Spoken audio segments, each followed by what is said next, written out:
যে উনি কিভাবে দৌড়ায় কাজ করতেছে। উনি আরো মহৎ ব্যক্তি। আমার তো আমার এটা দায়িত্বের মধ্যে পড়ে, এটা পেশাদারিত্বের একটা অংশ। আর ওনার কিন্তু এটা দায় না, ওনার ওটা ছিল নৈতিকতা, মানবিকতা। উনিই মানবিকতার কাছে, আমার এটাকে আমি মানবিক কাজ হিসেবে দেখবো না, এটা আমার পেশাদারিত্বের অংশ। গাঁজাখোর মানে মাদক সেবক, মাদক ব্যবসায়ী, চুরি ছিনতাইকারী, এগুলো থাকবে না, এগুলো থাকবে না একেবারে। এটা সত্যি কথা কি, ইউনিফর্মের কারণে পুলিশ অফিসার হিসেবে আসছে। যদি আমার ইউনিফর্ম না থাকতো, আমি তো বললাম আমি কি করছি। আমার চেয়ে কিন্তু ওখানে একজন কলেজের প্রভাষক ছিল, 70 বছর বিরুদ্ধে ছিল, কই তারা তো আসলো না। আসার কথা তো ছিল তাদেরই। একজন 70 বছরের ঊর্ধ্বে বয়স্ক ব্যক্তি, দেখবেন ভিডিও, পুরো ভিডিওটা দেখলে বুঝবেন ঠিক যে পুলিশ তো একটা পুলিশের পেশাটা সবার কাছে দৃশ্যমান। এখানে খারাপ কিছু করলে ওইভাবে দেখা হয়, ভালো কিছু করলে ওইভাবে দেখা হয়। যদি slip of task, slip of tongue হয়, সেটাও কিন্তু ধরে।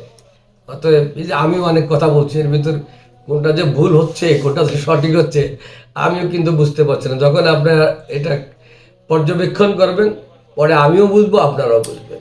আমি কিন্তু ওই সময় ইউনিফর্ম বা পুলিশ, আসলে ওইটা আমার তখন ধারণার, কারণ ওইটার থেকে কিভাবে মুক্তি পেতে পারি, মানুষকে কিভাবে রেহাই দেওয়া যায়, এইটাই মাথায় কাজ করছে বেশি। আর ওখানে যাওয়াটা, ডিপ্লয় করা, এটাই ছিল হচ্ছে পুলিশের কাজ। কিন্তু এই আবেগে আমি চিন্তাই করিনি আমার গায়ে একটা পুলিশের পোশাক আছে, এটা পরে এটা করা ঠিক হবে কিনা।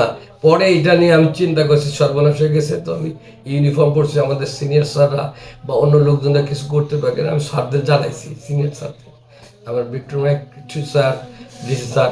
তা স্যাররা কিন্তু বলছে না না না ঠিক আছে, কোনো অসুবিধা নেই, আপনি সরল বিশ্বাসে করছেন, এটা আরো ভালো কাজ করছেন, অনেক প্রশংসা করছেন। এটা আমি চাকরি করছি ঝিনাইদহ, আমি চাকরি করেছি বাড্ডা, খিলক্ষেত, তারপরে ধর্মপাশা, প্রায় যেখানে যেখানে চাকরি করছি ও তারা জানে। বিশেষ করে আমার এসপি স্যার ছিলেন, এখন এডিশনাল আইজিপি আছে আকরাম স্যার, ওনার থেকে শুরু করে আমার বর্তমান ডিবিতে আছেন যে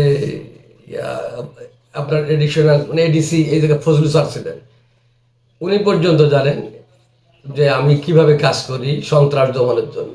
মূলত আমাকে এখানে অধিযাচন করে স্যার নিয়ে আসছেন, মাদকের খুব প্রভাবটা নাকি গাজীপুরে, এবং ছিনতাই, চুরি। আমি এসেই, আমাদের কাছে তালিকা আছে, আমি 1 মাস হয়ে গেলে প্রকাশ করব, এবং আপনি জেনে থাকবেন, এলাকায় খবর নিয়ে দেখেন। আসার পরের থেকে আমি যে কাজ শুরু করছি, এই 17-18 দিনের ভিতর প্রায় 70-80% মাদক, চুরি, এগুলো কমে গেছে। এসেই 3টা মামলা রেকর্ড করছি। চুরি হবে, ওটা কোনোভাবে আমি এড়াই যাব না, চুরি যেটা সত্য সেটাই হবে। আমার দুর্নাম হোক, আইন শৃঙ্খলার অবনতি হয়েছে, সাবদের গালি শুনবো, কিন্তু যেটা সত্য সেটা হবে। এবং ওই